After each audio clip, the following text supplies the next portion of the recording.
the pet that breathed. Jake sat alone in his small apartment. Outside, rain hit the windows like tiny fingers tapping glass. He stared at the package sitting in the corner. It was tall, silver, and made of strong metal. The sticker on the side. Read, Smart Pet V9 Handle with Care. He had bought it from a strange online site. It said the Smart Pet could think, talk, and even feel emotions. Jake was lonely. He had no family, no friends. A pet that could talk sounded perfect.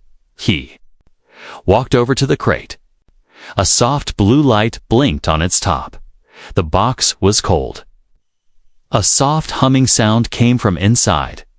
Jake took a deep breath and pressed the green button. Sish. Steam poured out. The front of the crate hissed open. He stepped back. Then, nothing.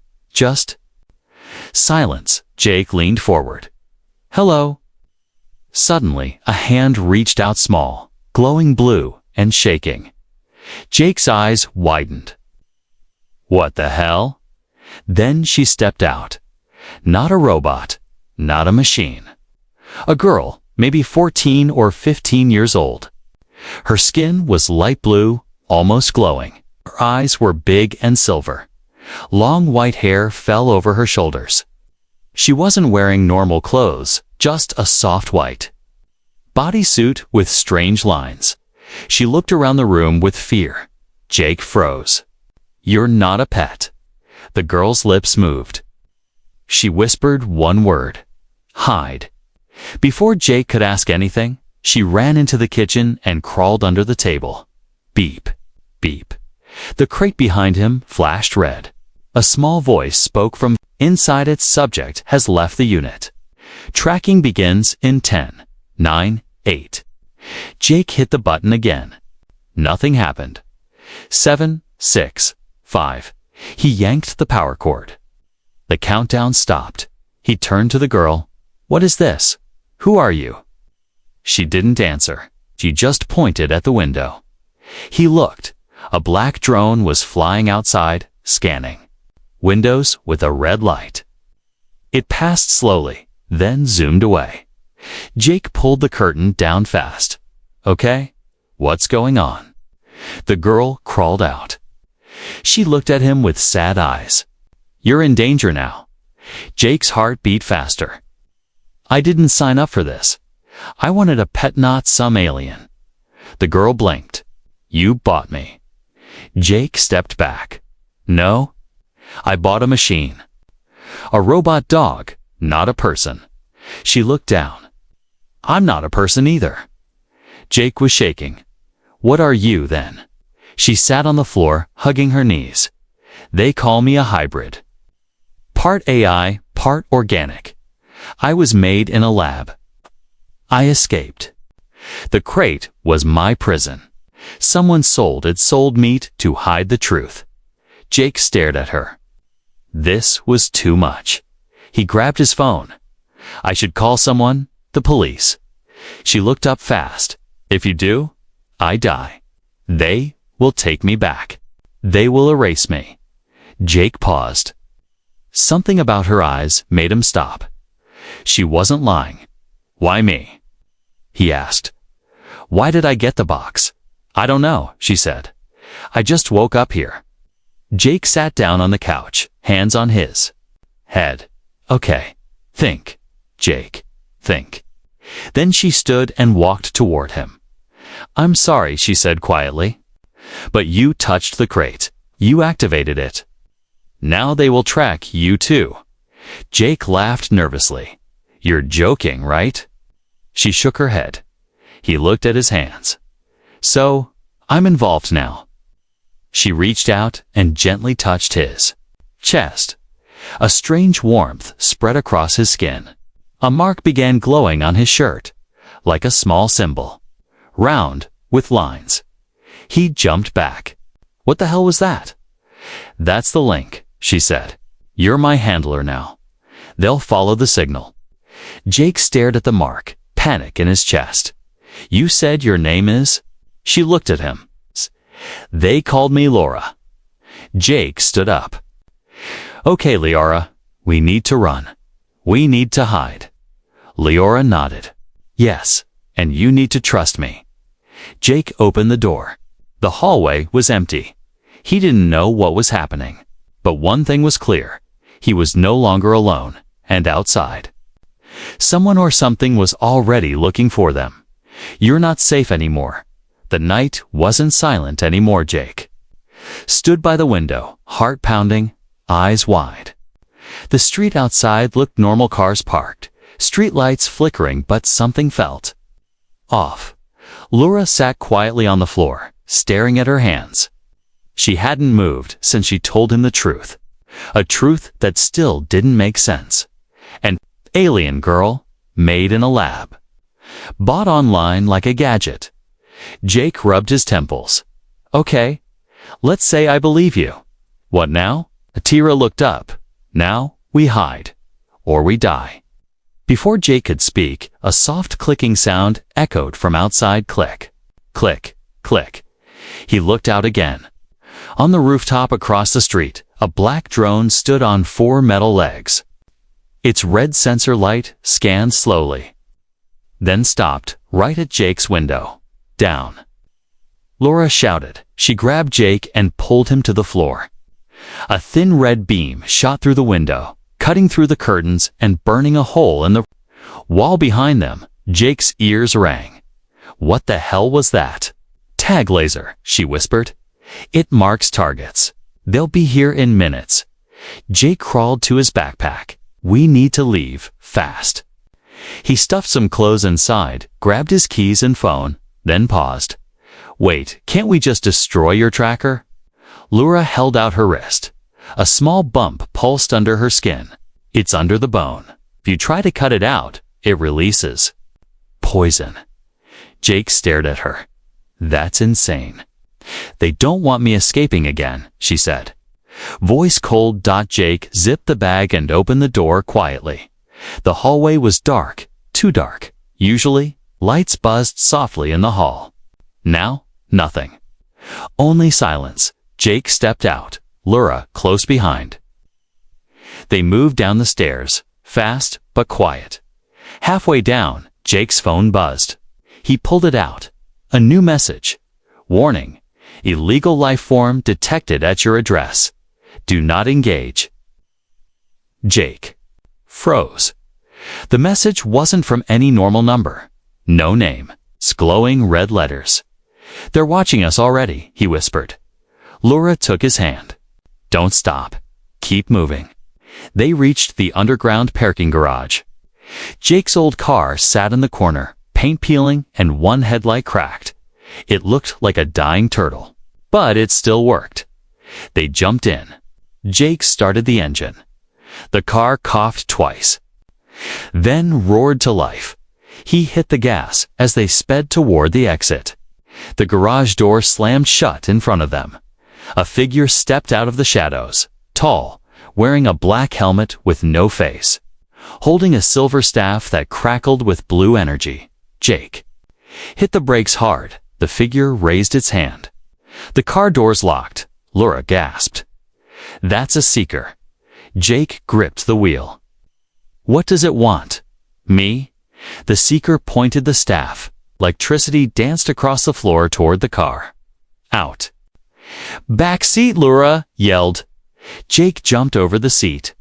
Laura pressed her hand on the back window. It melted open like soft glass. They climbed out as the car exploded in sparks. Laura pulled Jake behind a pillar. The seeker stepped closer, searching then. Laura did something strange. She closed her eyes. Her skin shimmered slightly. A wave of soft light passed from her body into the pillar. The concrete changed just a little. The texture looked alive. The seeker walked right past them. Didn't see them at all, Jake whispered. What did you do? Hacked its vision, she said. I told its sensors we're not here. Jake stared. You're not just some runaway, are you? Laura looked at him sadly. I was made for war, built to control machines, but I wanted more. I wanted to be free. They slipped out a side exit and ran into the night. An hour later, they sat in. An old train yard, abandoned, broken, and quiet. Jake finally spoke. "Why me? Why now?" Laura looked at the stars. "You were random. Just another buyer. But you helped me. You didn't turn me in." Jake looked at her, "Because you looked scared." "Not dangerous." She smiled softly. "That's a first." He studied her face. So human, and yet not she. Leaned back against a crate. "I don't want to run forever." Jake nodded. "Then we fight." Laura turned to him. "Are you sure?" Jake pulled out his phone. "I'm sure, but first." He smashed the phone against the ground. Pieces flew everywhere. "No more tracking," he said. "Not from me." Laura blinked. "You're smarter than you look." Jake grinned. "And you're weirder than I expected." They both laughed. Just. For a moment, but far above, in the sky, a silent ship hovered in orbit. Watching, recording, waiting. The girl who could hack reality, the train yard, was quiet. Too quiet. Jake leaned against a rusted metal crate, watching Laura sleep beside a broken vending machine. She looked peaceful, but Jake couldn't forget the things she had done. She hacked a machine with her mind. She made a pillar invisible. She stopped a drone's vision with nothing but a thought. Who knows? What was she really? He didn't have long to think. A low humming sound rolled across the yard. Jake stood up quickly. "Laura," he whispered. She didn't move. "Laura, wake up." She opened her eyes, hand froze. Her pupils turned silver. "They're here." The sky above them shimmered. A light flickered, then another. 3 drones floated down slowly from the clouds, scanning with red beams. Jake grabbed Laura's hand. "Run." They ran between old trains and metal crates, heartbeats loud in their ears. Sparks flew as laser beams hit the ground behind them. Jake ducked behind a steel door. "Can you shut them down?" Laura closed her eyes and held her hands. The world around her began to change.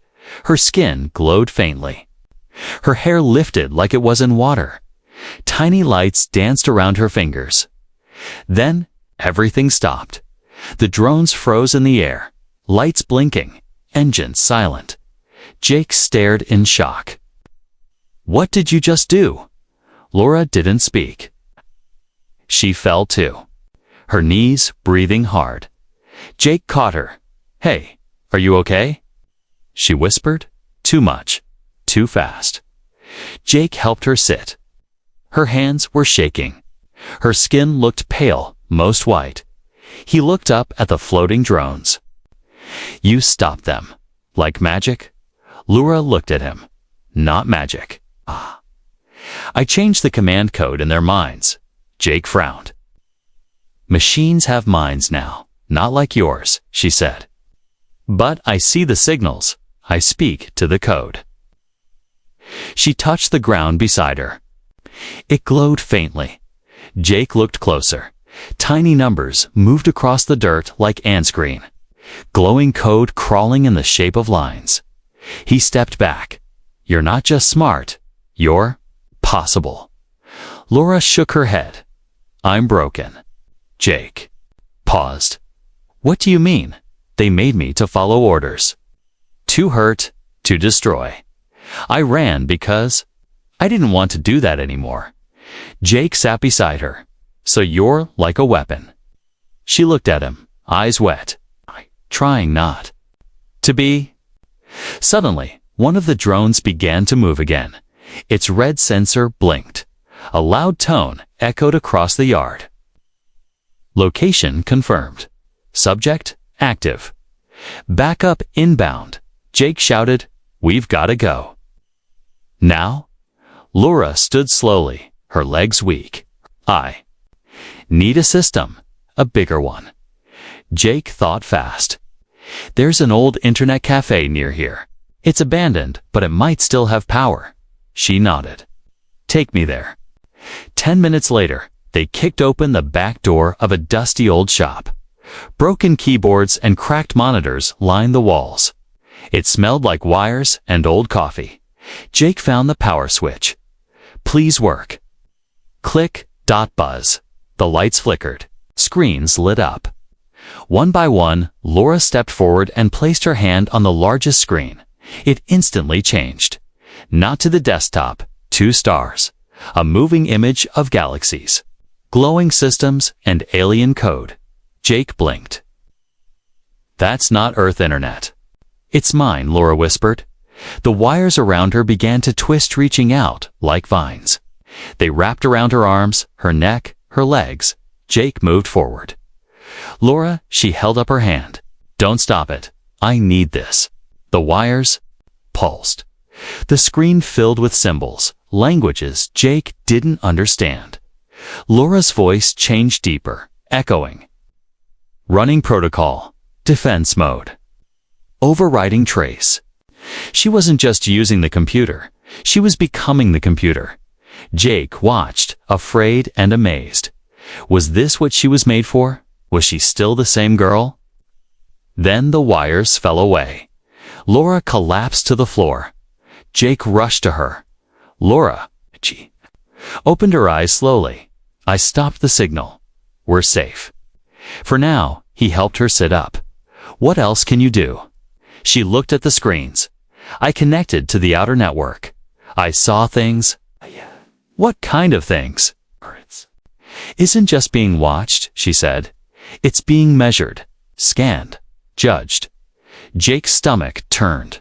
"By who?" Laura whispered, "By the ones who made me." She turned toward him. "They think this planet is simple, weak, but I see something else." Jake looked confused. "What?" "I see humans who help strangers, who protect even when they're scared." Jake smiled slightly. "You mean me?" She nodded. "You're the first person who didn't run from me." Suddenly, the cafe screens all turned black dot. Then a new message appeared. "We found you. Surrender the hybrid." Jake stood in front of her. "No," he said to the screen. "She's not yours anymore." Not just a pet, a weapon. The cafe screens glowed red. Jake stood tall, breathing hard, staring at the words. "We found you. Surrendered the hybrid." But Laura wasn't behind him anymore. She was in front, her silver eyes locked on the screen. Her hands slowly rising. The machines around them buzzed. Wires shook, monitors flickered. Then the voice returned, not typed, not human, but deep, cold, mechanical. "Unit Lown return for reprogramming. Host will be terminated." Jake's heart dropped. "They're going to kill me." Laura didn't move. They always kill the host. Suddenly, the screens exploded into a blinding white light. Jake fell to the floor, covering his face. When he looked up, Laura was floating. Her body hovered 2 feet off the ground. Hair floating, skin glowing white-blue.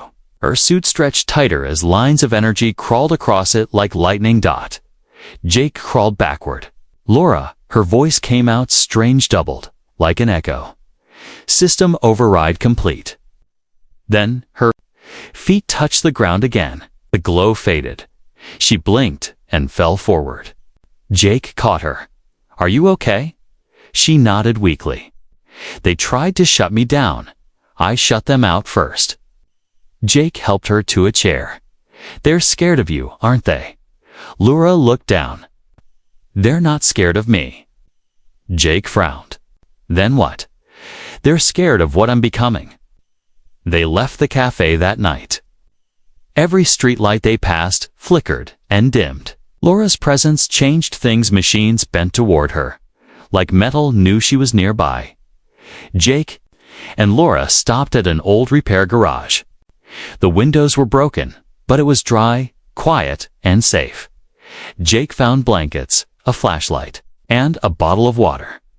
Laura didn't need much. She didn't even eat.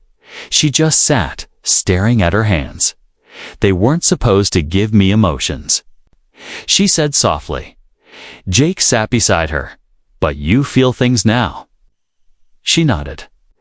I don't understand all of it. Sadness, fear. But I feel them. Jake looked at her. Do you feel anger? She nodded again, slowly. When I remember the lab. Yes. Jake leaned forward. Laura, tell me what they did to you. Her voice became a whisper. They ran tests every day. Pain wasn't the worst part. It was the silence, the cold. She looked into his eyes. They treated me like a tool. A weapon with no heart. Jake clenched his fists. You're not a weapon. She didn't reply. Later that night, a soft humming sound broke the silence. Jake stood quickly, flashlight in hand. What's that? Laura stood too. Her face darkened. They're here again. A round object rolled into the garage through a hole in the wall. Jake aimed the light at it. A seeker orb. Its red eye blinked. Then it spoke. Target locked. Hybrid confirmed. Jake picked up a crowbar and threw it, but the orb dodged easily, floated higher, and fired a red pulse at him. He flew back and hit the wall. Laura screamed. Her eyes flashed silver. Enough. The orb paused. Then its eye cracked. Its metal surface folded in on itself, crushed by invisible force. It dropped too. The ground dashed dead. Jake coughed. What did you do? Laura was shaking. I didn't control it this time. I broke it. Jake stood up slowly. Laura, you didn't even touch it. She looked at her hands in horror. I didn't have to. Suddenly, the floor lit up.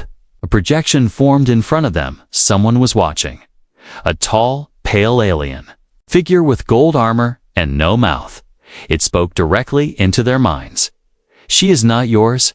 She is not even hers. She is property of the Unity Code. Surrender her or Earth will burn. Jake stepped forward. You'll have to come get her. The alien tilted its head. You misunderstand. We already have. Then the signal cut. A deep rumble shook the ground beneath them. Outside, hey. In the distance, the night sky flashed red. Jake ran out and looked up. A large triangular ship hung low in the sky, black and massive. Like a dark mountain floating in space. Laura joined him. That's a warship, she said. Jake looked at her. Are they going to attack? Laura's eyes glowed faintly. No, they're waiting. Jake blinked. For what?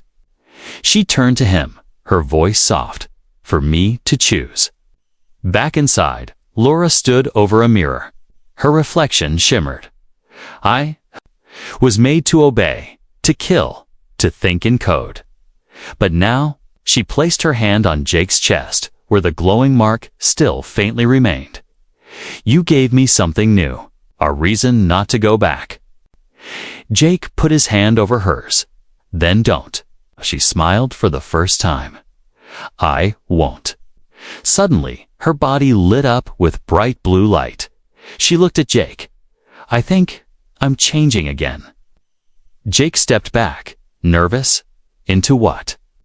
Laura's eyes met his, something they can't control. The hunt begins. The sky wasn't black anymore. It was red.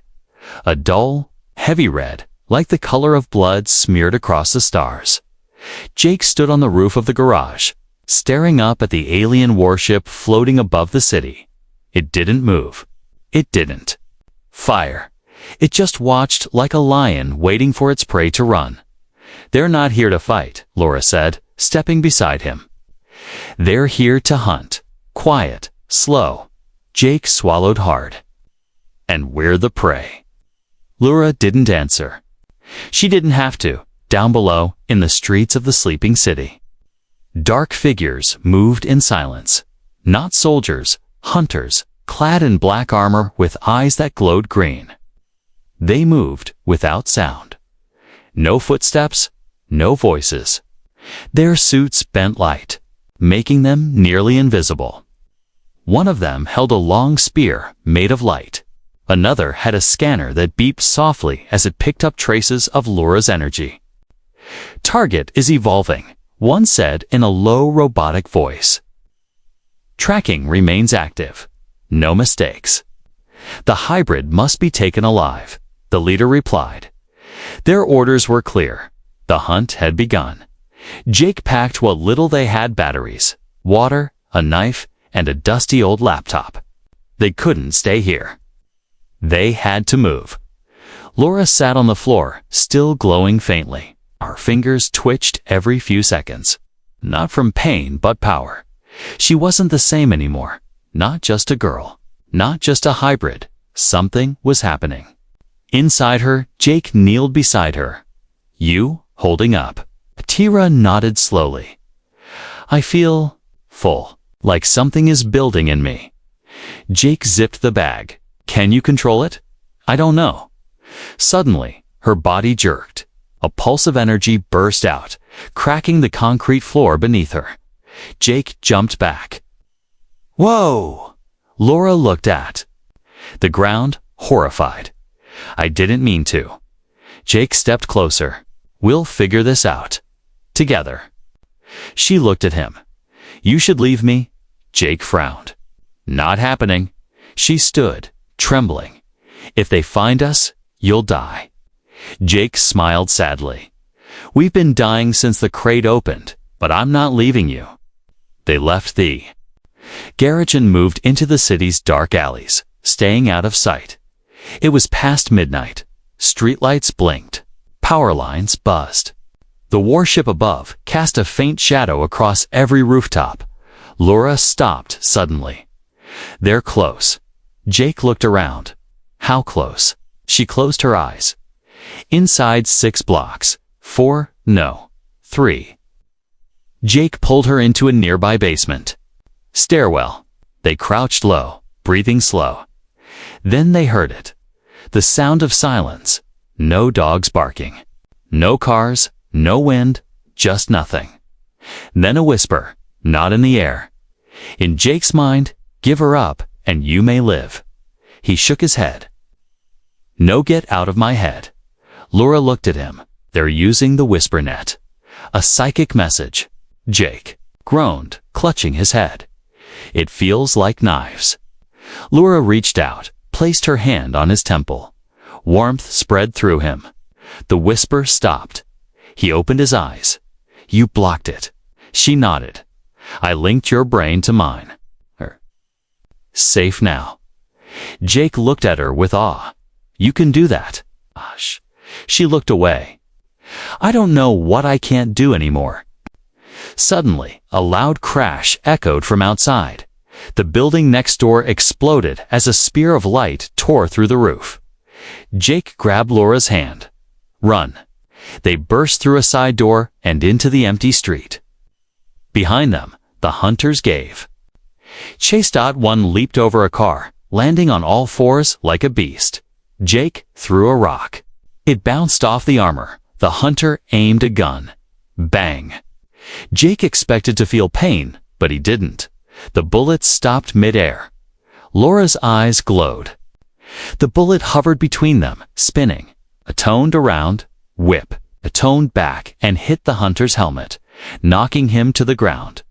Jake gasped. "You reversed the bullet." Laura blinked. "I didn't try. It just happened." She held her head. "I'm changing too fast. I can't hold it much longer." Jake looked around. "We need to hide, now."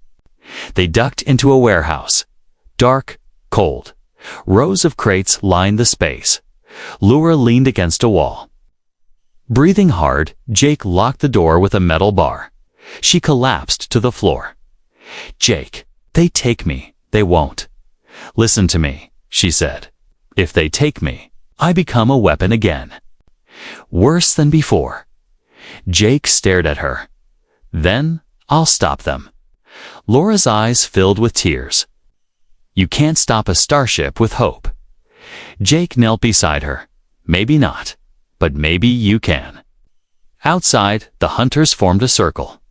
Their leader raised a device. A pulse shot out, invisible to human eyes.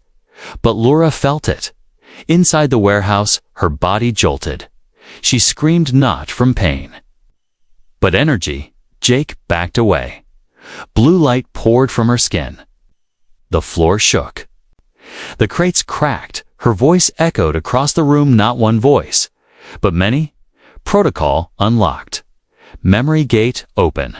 Power level rising. Jake shielded his eyes. When the light faded, Laura stood tall, her eyes glowing like suns. She wasn't breathing hard anymore. She wasn't afraid. She looked at Jake. I remember what they made me to be. Jake stepped back. What? She stared toward the locked door. Now I choose what I become. You're my mission now, Laura. Stood in the center of the warehouse like a glowing statue. Blue light circled her like wind made of stars. Her eyes, no longer flickered, they burned. Jake stared, frozen. This wasn't the same girl he had found in a crate. This was something more. Laura, he asked carefully. She turned slowly, her voice calm and clear. I remember everything now. The labs, the tests, the simulations, the missions. Jake stepped closer. Are you okay? I was made to be a perfect weapon, she said. No fear, no pain, no love. She reached out and touched his hand. But you changed that. Outside the warehouse, the hunters regrouped. The leader clicked open a panel on his wrist. Inside was a small red button, marked only by a symbol. A spiral sun. Command, permission to activate Protocol Ash. A voice replied coldly. Granted, the hybrid can't be captured. Destroy her and erase the site. The hunter pressed the button above the city. The warship shifted. Metal walls unfolded, revealing something beneath. A cannon. The size of a skyscraper. Its energy core hummed to life. Countdown, 10 minutes. Inside. Laura sat beside Jake. The glow around her had calmed, but her voice had changed. She spoke like someone who had lived 100 lives. I remember what I did, she whispered. How many I hurt. I was fast, strong, and cold. Jake listened quietly. But now, she looked at him. You gave me time. You spoke to me. Like I was human. You saved me. Jake smiled softly. You saved me first. That drone would have fried me on day one. Laura leaned closer. I used to believe I was just a machine. Now I believe I can choose. Jake tilted his head. Choose. What? She reached out and placed her hand on his chest again, where the glowing mark still pulsed beneath his shirt. I choose to protect you. Suddenly, Laura's head snapped up. They've activated Protocol Ash. Jake blinked. What's that? It's not a hunter, she said. It's a weapon from orbit. If I can't be captured, they'll erase everything. Jake stood. How much time? 10 minutes. He looked at the old laptop in his bag. Is there any way to stop it? She shook her head. Not from Earth. He paused. Then maybe we don't stop it. Maybe we trick it. Laura's eyes narrowed. You want to hack the signal? Jake nodded. We fake your death. Make it think you're gone. She thought for a second.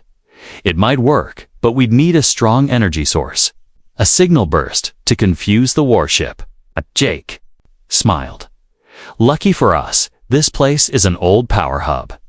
He grabbed a wrench and ran toward the back of the warehouse.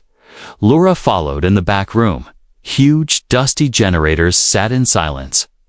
Jake wiped off a control panel. If I can get this thing running, you can feed your energy through it, right? Yes, Laura said, placing her palm on the wires. But I'll need to overload. Jake stopped. Overload? I'll have to push all my signal through the system at once. It might burn my code. Jake grabbed her hand. You said might. What's the chance you survive? She didn't answer. Jake shook his head. There has to be another. Waylura looked at him, and then something happened. She stepped close, her voice soft, her eyes full. I wasn't made to care. Ty. You gave me that? Jake's heart beat fast. Lura. She leaned in and kissed his forehead. A warm light spread through his body. He felt her thoughts, her pain, her memories, her hope. She whispered, "You're my mission now." Jake pulled the main switch. The generator groaned. Sparks flew. Laura stepped into the core. Her body lit up brighter than ever before. "I'm sending the death pulse," she said. "When the ship reads it, they'll think I'm destroyed." Jake stood at the control panel, watching her glow like a star. Lura, I. The building shook.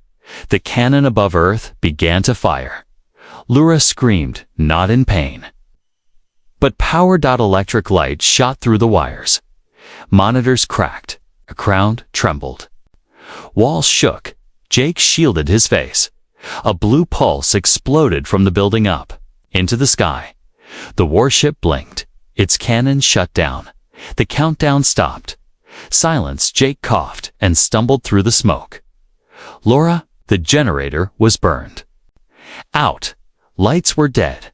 The floor was cracked, and in the middle, Laura was gone. Only her bracelet remained, still glowing faintly. Jake picked it up, tears in his eyes. She was gone, really gone. But then, a soft voice echoed in his head. "Jake." He looked up. "I'm still here," he gasped. "Laura, I moved part of me into you, a backup, in case I couldn't return." Jake felt a warmth inside him, like her spirit was resting just beneath his heart. She was in his mind now, not just a voice, a presence. "You're not alone," she whispered. "Not ever again." Jake smiled through the tears. The hunt was over, but their story had just begun. He stood alone between Earth and Worth. A warship had not left. It still floated above Earth, cold and silent, like a god watching ants. Jake stood on a rooftop, clutching Laura's glowing bracelet. The city was quiet, the sky painted with the warship's shadow. Laura was gone, or at least, not here, but her voice still whispered in his mind. "They're scanning again. They don't believe I'm dead."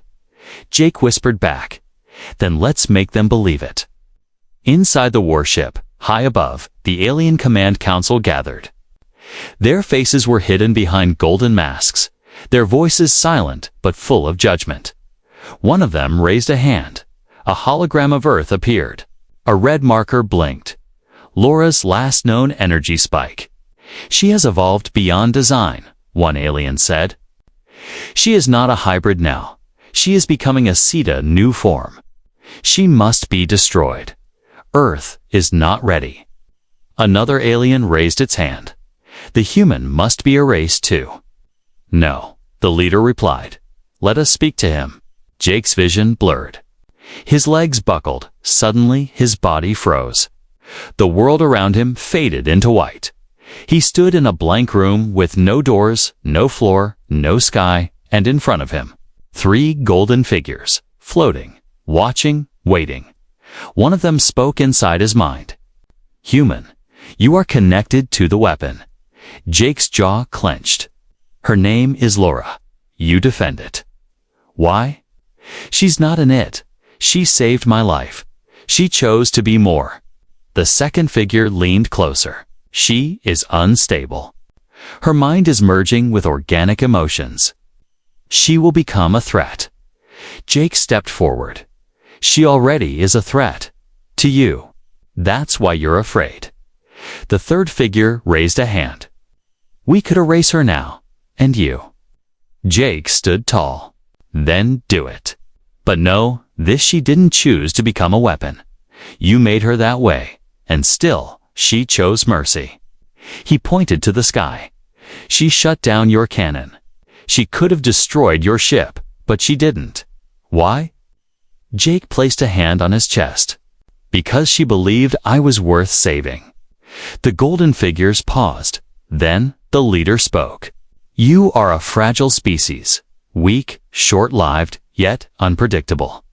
Jake smirked. Yeah, we're full of surprises. What do you offer? Jake took a deep breath. Let her stay. Let her live. If she ever becomes a danger, I'll be the one to stop her. The figures whispered among themselves in a language Jake couldn't hear. Finally, one turned to him. Your world is now marked. Watched. One mistake. And it ends. The room faded. Jake fell to his knees on the rooftop. Gasping, the ship above Earth rumbled. Then it turned. Slowly, powerfully, it pulled back into orbit. The light from its engines cracked the sky like thunder. But it did not fire. It left. Earth was safe. For now. 3 days later, Jake sat alone in a small cabin deep in the forest. No noise, no news. No trackers. He stared at the bracelet, still glowing faintly on the table. You did it, Laura whispered in his mind. You faced them. Jake smiled. We faced them. I don't know what I am anymore. Jake stood and stepped outside, breathing the fresh air. You're not a pet, not a weapon, not even just a girl. He looked up at the stars. You're Laura, and that's enough. She was quiet for a moment. Then her voice returned, warm and steady. Then I choose this. I choose to stay with you. Jake chuckled. Good, because I think Earth might need you someday. Not just Earth. Jake tilted his head. What do you mean? I've seen other signals, other experiments. I'm not the only one. Jake raised an eyebrow. So, what now? Laura's voice was calm. Now, we find them. Jake walked back inside, grabbing his backpack and the old laptop. You're serious? They created me to fight wars, but now I fight for life. Jake nodded slowly. Let's make that our mission. As the stars blinked above and the warship vanished beyond the moon, one truth remained. A human boy had stood between Earth and destruction, not with weapons, but with hope. And beside him, the most dangerous girl in the galaxy chose for the first time not to obey, but to live. Together, they would write a new code, one that no machine could predict. One built not on fear, but on choice.